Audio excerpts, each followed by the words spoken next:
In the phenomenology of perception, Merleau-Ponty uses this term maximum grip, which is his phrase indicating a sort of optimal relationship that we have to, well, perception is what he's talking about, but I think metaphorically, for reasons that I've talked about elsewhere, that can be applied to knowledge. And I think he actually talks about it in wider terms than just visual perception. But when he's talking about visual perception, he gives the example of a gallery.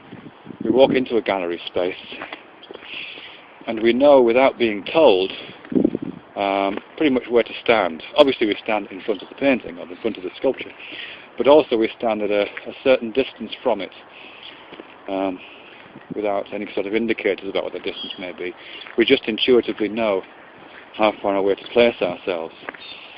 And in Merleau-Ponty's terms, that positioning that we find ourselves is optimal, because it gives us the best balance between being able to see the details and also being able to see the overall image. So in a sense we're making a compromise, or we're offsetting one set of possibilities against another. But that maximization of optimal positioning, as Merleau-Ponty says, gives us the maximum available purchase on the artwork, in this case, that we're looking at, the maximum grip on the object. Okay, so in metaphorical terms, what does that mean in terms of knowledge? Well, if we accept momentarily that knowledge is a kind of space that we move through and that we apprehend in metaphorical terms through metaphorical senses, so we're accepting that knowledge is one way of understanding knowledge is kind of a space that we move through and access to senses. Then to return to Merleau-Ponty's notion of maximum grip, then when we are confronted by information, bodies of knowledge, objects of knowledge, areas of knowledge, we should have a tendency to position ourselves in relation to those knowledge items, that knowledge space, in a way which similarly affords us maximum grip on those objects. We should position them kind of at arm's length, sort of, metaphorically speaking, at a distance which allows us to see the big picture, as much of the big picture as possible, whilst also not losing sight of the details of that knowledge. And I think there's a sense in which we can see that in its absence. If we come across someone who is able to see the detail, but is not able to see the overall picture, who can see the trees but can't see the wood, so to speak, then we would regard that as a problem. Here I'm thinking of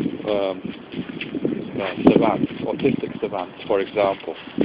Those people who are able to access vast amounts of individual detail to do with locomotives, or to do with baseball scores, or to do with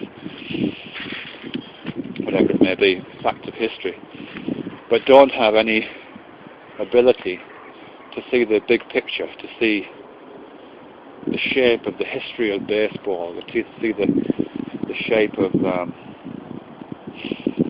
his great historical movements, and certainly aren't able to use that knowledge in any sort of haptic, performative way.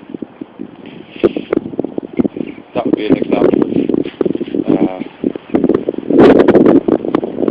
in a sense, being too distant, seeing all the details but not grasping the big picture.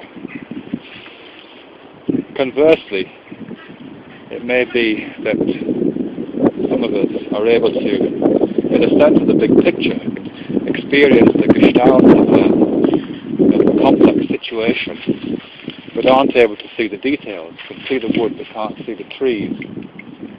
I'm thinking how that might manifest itself. And given that I've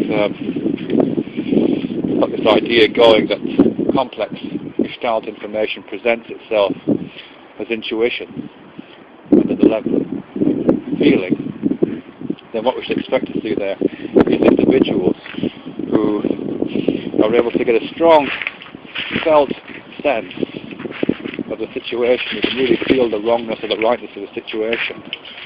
We have a strong intuitive grasp of the situation, but aren't able to see the details of the situation sufficiently to be able to do anything about it. So they can't be active in that situation. And certainly I know people who seem to manifest those qualities, who are able to very quickly pick up on the overall sense of how the situation is, but don't have any ability to see the detailed mechanisms, if you like, of that situation, such that they're able to go in and change things. You can't see the trees for the wood, and hence can't carry out the activities of the tree thirds. So, in summation, this idea of maximum grit that Merleau-Ponty talks about, which is a kind of a facet of perception, is also a descriptor of an area of knowledge or a relationship to knowledge which places it at a certain remove from the body, an optimal position from the metaphorical body, one at which is just about within the grip of our hands, at the area where we can repel it, control it, and shape it. It's not so distant, it always sees the shape, overall shape. It's not so close, it always sees the details.